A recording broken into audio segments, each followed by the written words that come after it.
Welcome, Jennie, to the podcast. You've had a really transformative journey, and you mentioned to me when we had our initial conversation that you experienced PMDD and burnout, and that was kind of the catalyst for your start of your business journey. Could you take me back to a time when all of that was happening and that kind of crux point that you thought something had to change?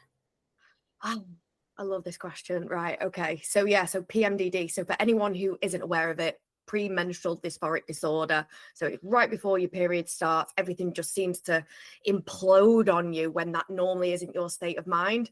And the way that humans work, or the way that we work, is we only really start to make changes when the pain is greater than the thought of changing. And I think every month I was living in a hell. It kind of crept up on me slowly with hormones, but every month it was getting worse and worse and worse.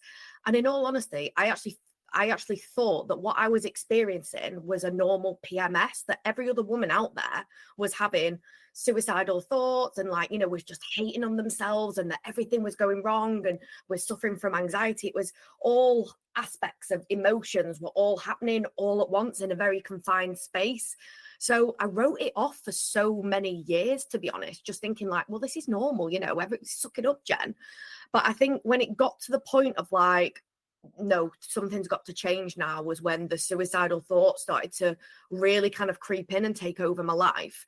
And with that, I had a lot of pains as well, physically, cysts and endometriosis and things. And again, I was just every month, because it used to go away, it kind of was right, okay, batten down the hatches for 2 weeks, and then it went away again. But I think that the absolute burning point was when we got into COVID, when everything got removed from me, all my friends, all distractions, my partner, and it was literally, I was sat there with my own thoughts, with my own feelings, with my pain, and it was just this isn't right. Okay, this has got to change now. So yeah, I always feel like there's always that one point, isn't it, where you reach to. And I ended up going and seeing, over the phone, a gynecologist, and this was my changing point. She's going to see me, she's going to hear me, this is it, I'm going to get healed, I'm going to get helped. And she turned around to me and she said, yeah, you've not got anything wrong with your hormones, it's gastroenteritis, and you need to get a camera in your stomach. And this was the straw that broke the camel's back, and it actually led to a breakdown that night. And yeah, it was just, the buckaroo went off. And I think that was my changing point, because I self-sabotaged everything in my life, my relationship with my son, and with my partner. And that was breaking point, where it was right, I've got to change. And unfortunately, I had to get to that breaking point where literally everything was falling apart, and I held my hands up to the universe. I was I just don't want to be here anymore. This is it now. I had to get to that point to realize, oh, something's not right. Something needs to change here. But why do we let ourselves get to that breaking point? It's really scary, isn't it? And it must have been really scary feeling those intense emotions, like you say, about wanting to not be here anymore. And that's not something that many people talk about. It's quite common in perimenopause as well as in the PMDD, isn't it? And it's a lot of people talk about mood swings or talk about physical things, but they don't talk about that deep emotional despair that a lot of women actually experience. And like you say, 2 weeks out of a cycle, that's a huge part of a year, isn't it? When you add it all together and feeling that intensity and that despair, and I can only imagine loneliness and everything that goes between it, that is hard. And some people sadly will get to that breaking point and it will be too late, won't it? It won't be something that is within their emotional cognitive awareness to seek help. And then when you do seek help and the help is, oh, you've got something wrong with your stomach, it's crazy. It's really sad. I think you've got to be, and I think because I have a backstory as well with health, with various, born with a blood disorder and things like that. So I've always been transfused and ill, and it's just it was just a swirling vortex of what the fuck is actually going on here. But I've always been the further I've got in life, I've got very intuitive with my health. And I think this is one of the recommendations that I always advise people is please don't take, and I'm not shading on any experts, but women know deep down what is going on with their bodies. They know whether the information resonates with them. So please don't go and be like, right, okay, if I did listened to the expert, then I don't think I'll be here now, I'll be honest. But, it is about tapping into what you want, doing your own research. And I used to be in quite a lot of support groups. So I went with her going, well, I need this cream and I need that. She's like, no. But again, though, understanding how everything happens in the universe and everything happens for a reason, because if she'd not have done that, I wouldn't have had my breakdown. If I didn't have my breakdown, I wouldn't have made the dramatic changes that I made in my life to change and heal and rewire my mindset and heal myself. So again, everything happens for a reason. So you've just got to tap into that energy. It is, and I think it's incredible how like something so difficult can lead us towards our purpose, or lead us to understanding a different version of ourselves. I'm just wondering, what was the moment then you realized healing yourself, you wanted to help other people and start helping other people with their healing journeys too? Or was it just a natural transition after you kind of done all that work? 'Cause, I mean, let's face it, you weren't a stranger to having and managing health conditions. Like you say, you were born with a blood disorder, which meant that you had to have regular transfusions. So you were used to digging in deep and being someone who was managing their health. So it must, to get you to that point, and then you deciding to share your gifts and help other people. What was the point where you went from self to helping others? So I'd had my hysterectomy in 2021, and it was during that 6 weeks where I had the 6 weeks off my corporate job. I was just clicking on Facebook and it was like, do you want to train to be a life coach? And I was like, yes, I do. And bearing in mind, I already had my psychology degree at this point. I'd never done anything with it. I ended uni in the recession, couldn't get a job anywhere doing anything. So it just got shelved, but it was always my desire. I love human behavior, why people are the way they are. And then when I started doing this coaching course and I was reading Dr. Joe Dispenza, Becoming Supernatural, and I would read about all these people healing themselves, and I'd be like, oh, that's amazing. I could never do that. And there was something in me that didn't believe in my ability to heal myself, but all the evidence was in front of me that other people were doing it. And again, though, that was my ego side of myself going, you could never do that. But my higher self side of me was like, we can do this. So it was from that point then when I'd started doing all my coaching work and rewiring my own mindset, which I had to deal with PMDD, because like I said, I was dealing with the extremities of, I don't want to be here, to life is amazing. So it was learning to navigate between those two extremes that I actually birthed my Align Authentic Self coaching package through my own experience. But yeah, it was that when I woke up, and it was like, it was like I'd had the trauma removed from me, and I woke up and I was like, this is my purpose. From that moment, waking up on the hospital bed, I was like, this is what I'm meant to be doing. I wasn't clear on who I was meant to be helping at the time, but it was like my soul had awakened. It was like a part of me that wasn't meant to be there had been removed, and it just woof. So yeah, everything changed from that point onwards. Oh, that's amazing. Thank you for sharing that. Just kind of a little bit off what I was originally going to ask you. Actually, you mentioned something there about that kind of, that's not for me, that's other people do that. I was having a conversation last night actually about how, I don't know if it's a generational thing, and it's something that I'm interested in exploring, because I love how kind of the mind works and how people and the stories we tell ourselves. But I was always brought up looking around us going, oh, they can have that because, yeah, they do that because, and that kind of, it's not for me, or other people have that. Looking back, not intentionally, but it was ingrained from a young age that other people did things. Do you think that was part of your, like, not putting any blame on our parents here at all, because we all do the best we can with what we've got, but do you think that was part of your childhood as well, thinking back, or just was that just your natural mindset?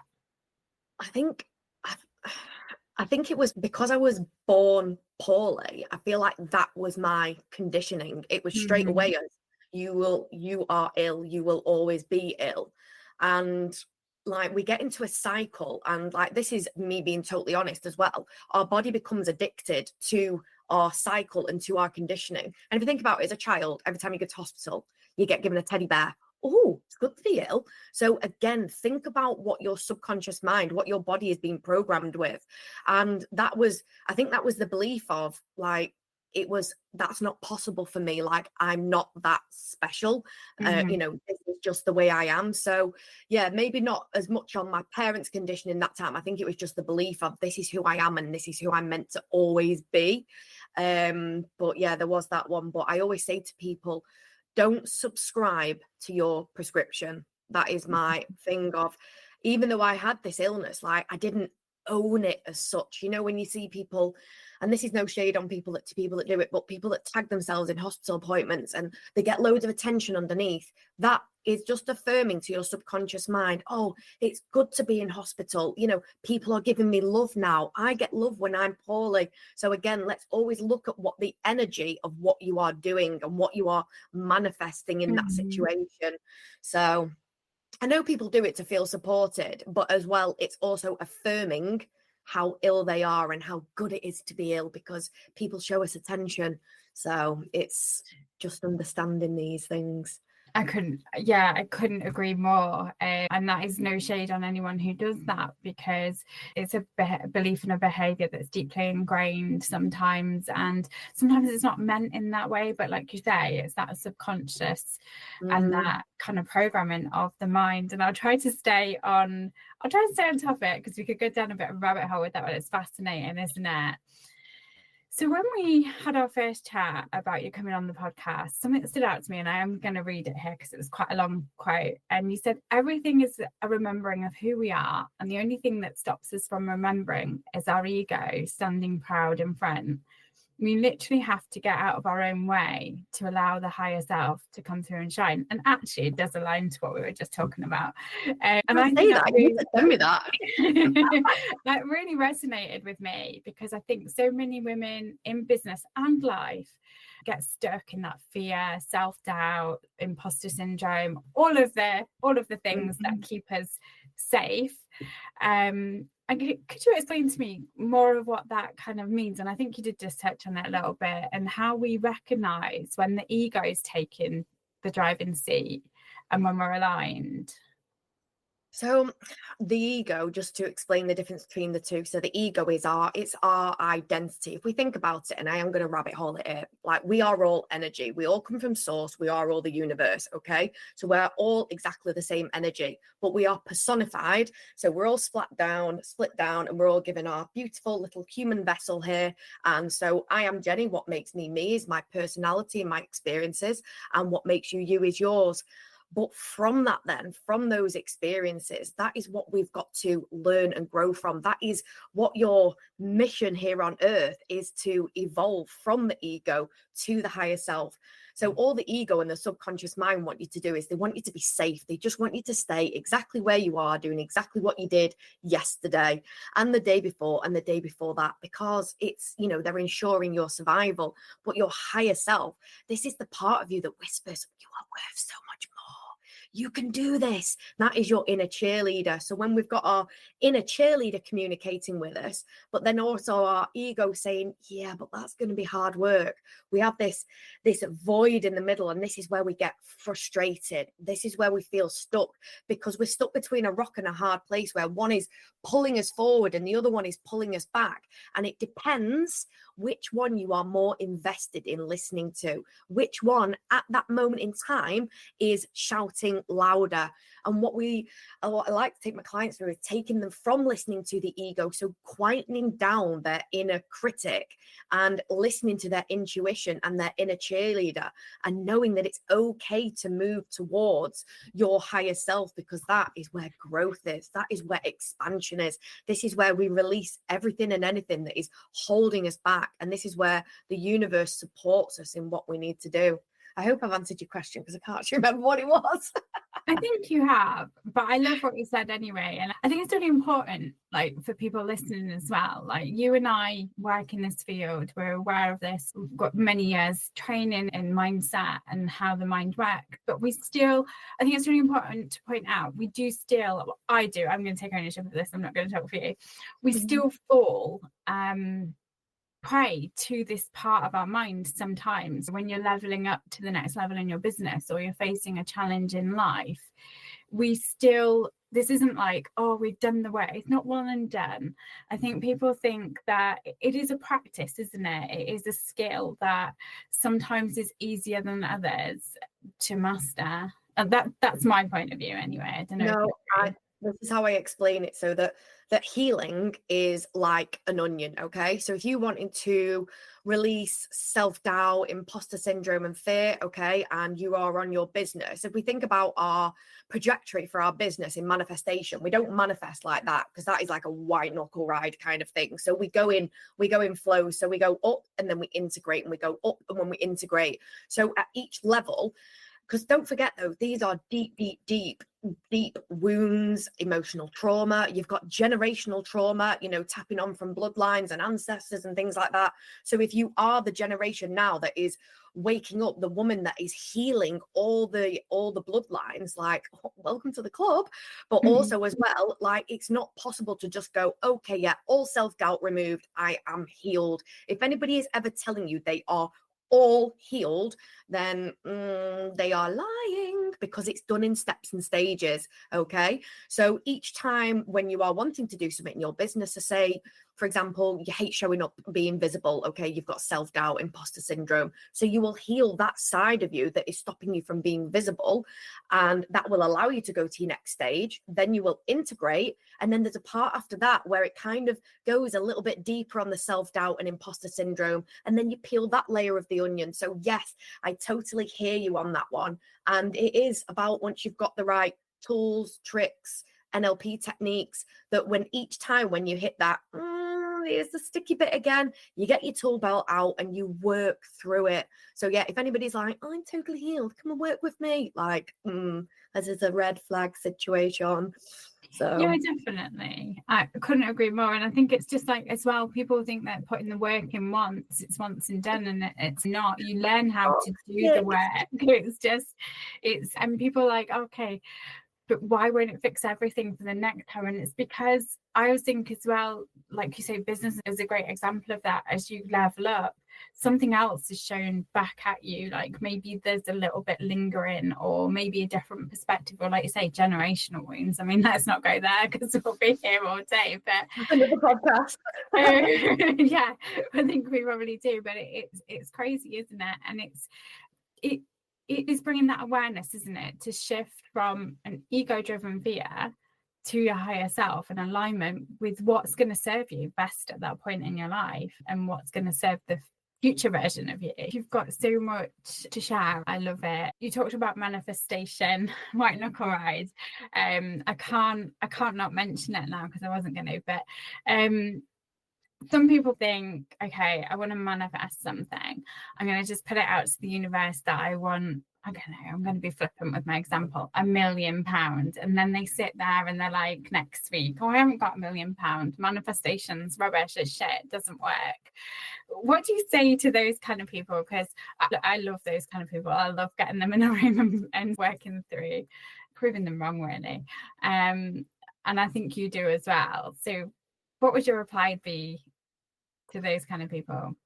To that one, it's, again, so I would break down the concepts to them. Okay, so it is energy, it is our thoughts, and it is our aligned action. So if you have literally just sat there and waited for it, like, what was your aligned action to achieve that £1 million? So I'd break down the concept of it to them. And I even had a lady comment on something one time saying, if manifestation was real, then I would have won the lottery by now. And the only way that I can answer that to them is if at that moment they wouldn't have the energy to hold on to the £1 million, then they could win the lottery, but they would lose it instantly. If you ever hear about people that lose the lottery and it ruins their lives, sorry, they win the lottery and then it ruins their lives, doesn't it? Because they aren't an energetic match. They don't have the capability to have achieved that £1 million.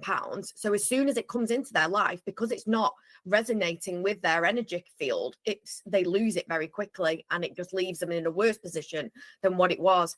So yeah, it is about being aligned in your energy. Are you worthy of £1 million?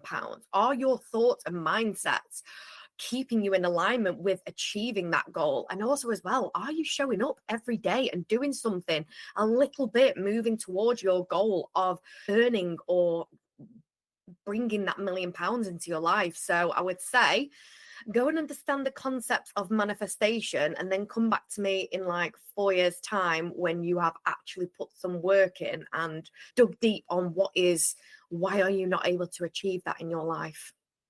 My husband's manifester, like he's not woo at all, which is amazing, because obviously I've worked as a professional clairvoyant for like the whole of our marriage, and he's not woo, but he is like amazing. I wish I could follow him. He's an amazing example of like a manifesting master. He will say, I want this, or I want to achieve this, and he'll just put it out there.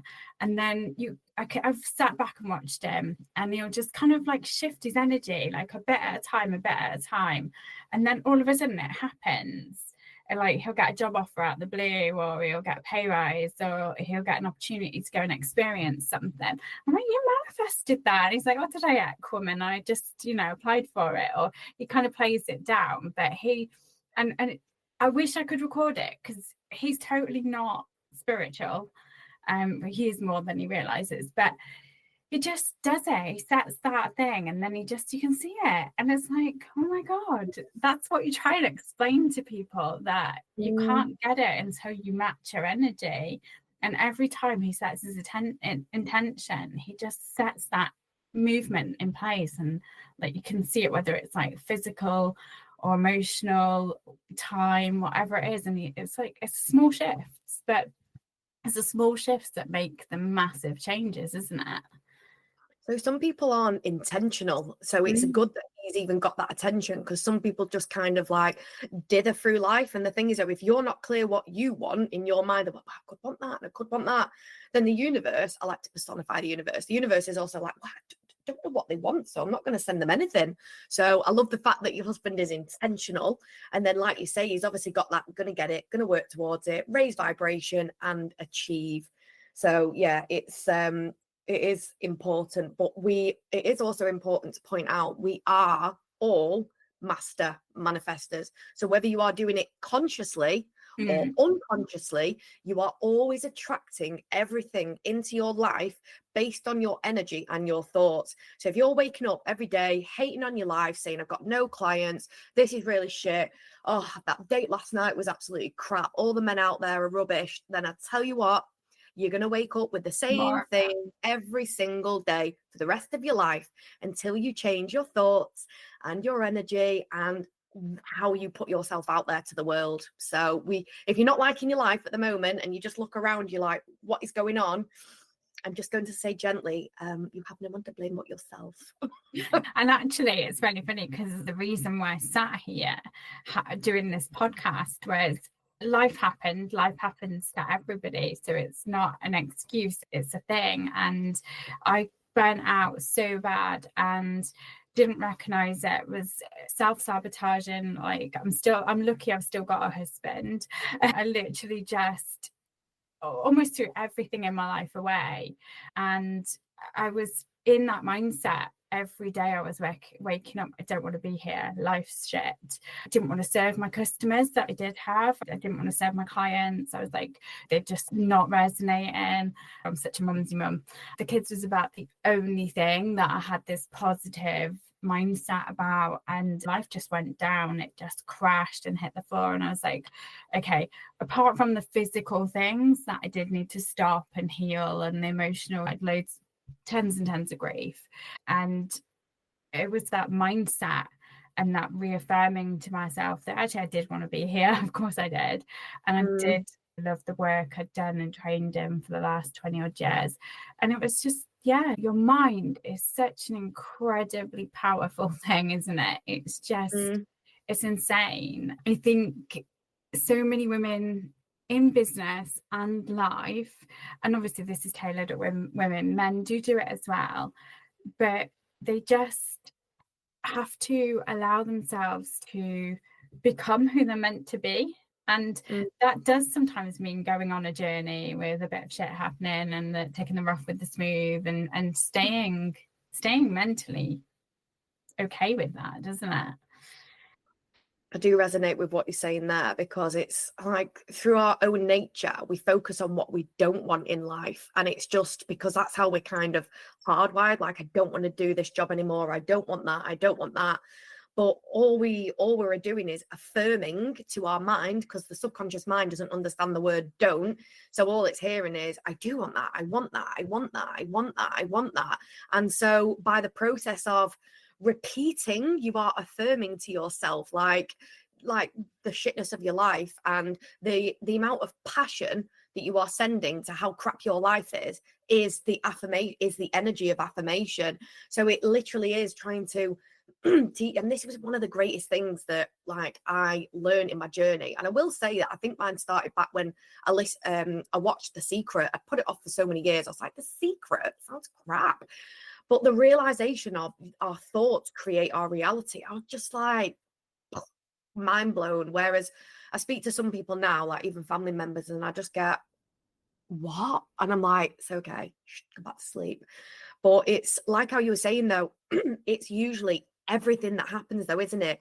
Your job, your husband, your family. Like normally when it's when your energy is low and your mindset's not in the right place, it's all your house of cards just comes tumbling down, doesn't it? Yeah. And it really is a case of going to ground and understanding like, okay, what is actually happening here? And like how you said though, you had to experience the breakdown. And I always call it, we have to break down to break through. Okay, because it's that pinnacle point of something has got to change here. I need to pivot. And that's when we make the decision of, right, okay, I need to start working towards the life I want to achieve, rather than just bathing in the victimization of the life I hate for myself. So it's we do have a bit of self-pity party, don't we? We do. And like I can't remember what context you said it in, but just as you're speaking, it's come back to me. You said during our last conversation something about people not being unhealed, and I really, really believe that. I don't think anyone's broken. I don't think anyone's unhealed. And I think we can get in these situations when life gets on top of us, or we break down, or that pinnacle point, that point, that changing point, and you can feel pretty unhealed, can't you? And it's not, is it? I can't remember the context that you said it in now, but I remember thinking, yeah, I really resonate with that. I think it was something like, you're not unhealed, you're just stepping into that next version of yourself. I think with the being unhealed, this is where the universe sends us triggers. Remember, everyone that you experience and encounter in your life is a messenger. So if someone triggers you and it's like, oh, but you said something really upsetting the other day, and it's like, no, that the universe has sent you someone that said to you, you need to heal that. So again, we don't get upset by what people have said to us. It's gone through our own filter. The information has gone through our filter and has indicated to us, right, okay, something about what they've said has triggered me. And it's triggered me because of something that's happened in my past.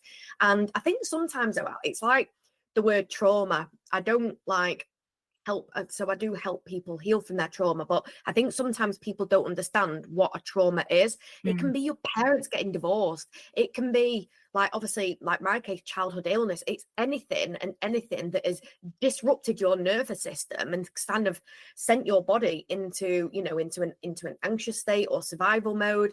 And then that's how your nervous system is like, that is your, what's the word? Your main setting then. And that is trauma. I think people think it's got to have been some massive great big thing, and it's not. It's just something that was out of the norm. So, and that is then what you need to heal from. So yeah, I think it's identifying, right, okay, that situation or that divorce when I was 30 or something like that, that actually didn't sit well with me. There's something about that. I get angry still about how I was treated.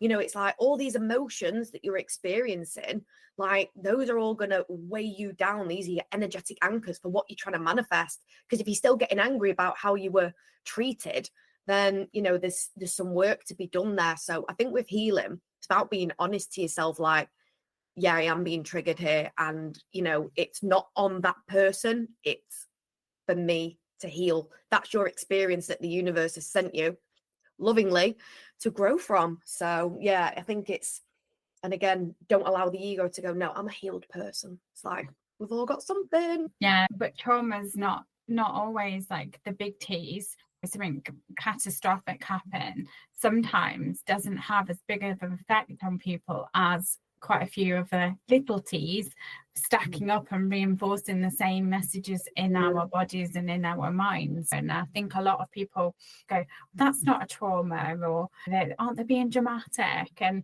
that's not fair, and that's not how trauma works, is it? I call it trauma shaming. Like, you don't trauma shame someone like, yeah, but mine's better than yours. It's like, it's not about that. Again, that's the ego, like, mine's bigger than yours. So yeah, it's about understanding that was that person's experience. So it's like, you know, like when someone gets stressed and they're like, yeah, but I don't get stressed about that. Well, you know, amazing for you. That's your perspective of your situation. Someone else's perspective is their interpretation of the situation. So each and every one of us is different. So it is, again, it's about understanding human behavior, and everyone's different, and someone might, you know, handle a situation well, and someone might absolutely, you know, fall apart at it. So yeah, we don't trauma shame. We don't like that. No, definitely not. And it's respecting as well. Everyone's interaction is just kind of like theirs, isn't it? And how it makes them feel and stuff is just so unique. It's not, yeah, it's massive. I've thoroughly enjoyed speaking to you. However, I do have to kind of be conscious of our time. So can you just let people know where they can find you if they want to kind of come into your world and get to know you a little bit more? Where is sort of like one of the best places that they can find you? And I will drop the links as well. So I would say Instagram. So I am align_authentic_self. So you'll find me on there, and exactly the same on Facebook. Yeah. So that is my world. And I've got my stand store links with all my offerings and my academy about manifestation, mindset, and healing. So yeah, lots of yummy offers there. So that is my world. You are welcome to join. Amazing. Oh, thank you so much for talking to me. And I think it's just allowing people to be open to mindset shifts, isn't it? And that sometimes I think if we can leave people with a parting thought as such, sometimes it's the little shifts that stack up and make the biggest changes rather than the biggest shifts making the biggest changes. Do you agree?